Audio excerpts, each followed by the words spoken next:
Η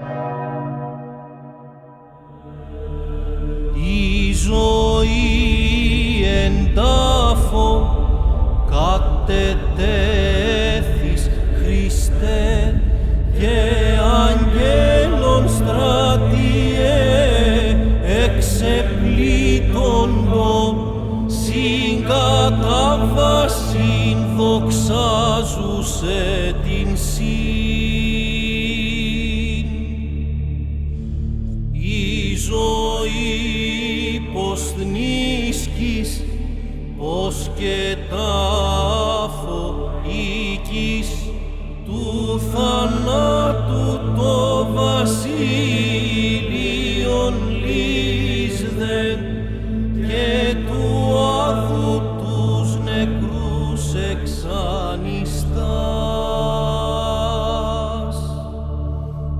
Μεγαλύνομεν σε Ιησού βασιλεύ και τιμώμεν την ταφήν και τα πάθη σου διόν έσωσας ημάς εκ της φθοράς. Με τραγής οστήσας ενς μικρό κατοικής Ιησού πανβασιλεύ τα φως ημέρων εκ μνημάτων του στανώντας ανιστών. Ο δεσπότης πάντων καθοράται νεκρός και μνήματι κενό κατατίθεται ο κενός σας τα μνημεία των νεκρών. Εκ τούτου εζήτη ο Πιλάτος απολύσε αυτόν. Οι δε Ιουδαίοι έκραζον λέγοντες «Εάν τούτον απολύσεις, ουκ η φίλος του Καίσαρος. Πάσο βασιλέα εαυτόν ποιόν, αντιλέγει το Καίσαρι». Ο ουν Πιλάτος, ακούσας τούτον των λόγων, ήγαγεν έξω τον Ιησούν και κάθισεν επί του βήματος εις τόπον λεγόμενον Λιθόστρωτον, Εβραϊστή δε Γαβαθά. Ειν δε Παρασκευή του Πάσχα, ώρα δε οσί έκτη, και λέγει της Ιουδαίης «Είδε ο βασιλεύς ημών». Οι δε κράβγασαν «Άρον, Άρον σταύρωσον αυτόν». Λέγει αυτής ο Πιλάτος «Τον βασιλέα ημών σταυρώσω». Απεκρίθησαν οι αρχιερείς «Ουκ έχομεν βασιλέα ημι Καίσαρα». Τότε ουν παρέδοκεν αυτόν αυτής ή να σταυρωθεί. Ως εκρίνης μίας των διπλούν ποταμών της πλευράς σου προχεούσης αρδωμένη την αθάνατον καρπούμεθα ζωή.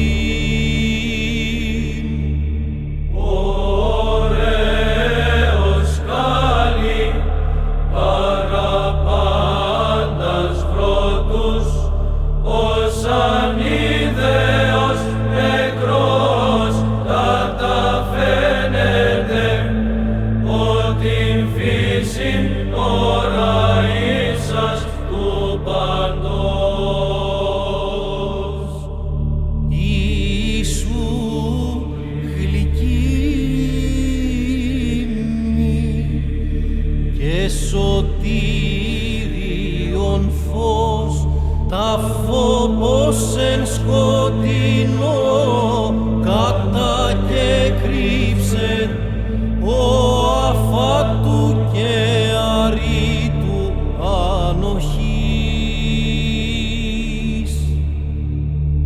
ως βρωτός μεν θνίσκης, εκουσίως σωτήρ, ως Θεός δε τους νεκρούς εξαναισθήσας, εκ μνημάτων και βυθού αμαρτιών.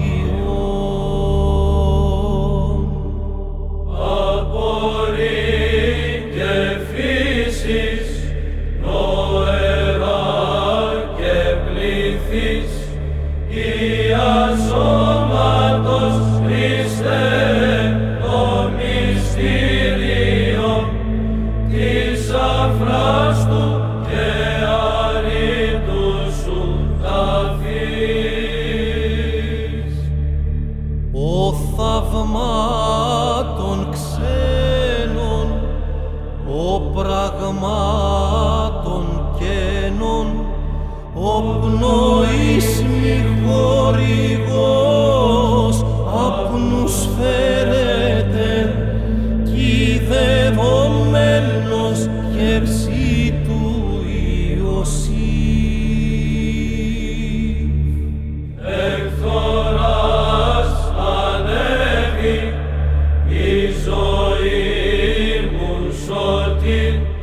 Σου θανόντας και νεκρής προσφυτίσαντος και συνθλάσσαντος του άδου τους μογνούς. Ως φωτός λιχνία μηνύσαξ του Θεού, υπογύμνος υπομόδιον κρύπτεται και διώκει τον ενάδει σκοτασμόν. Υπογειν εκρύβεις ως περίλιος νυν και νυκτήτη του θανάτου και κάλυψε άλλαν αντίλων φεδρότερων σωτήρ. Επί γης κατήλθες ή να σώσεις Αδάμ και εν γη μη ευρικός τούτον δέσποτα μέχρι σάδου κατέ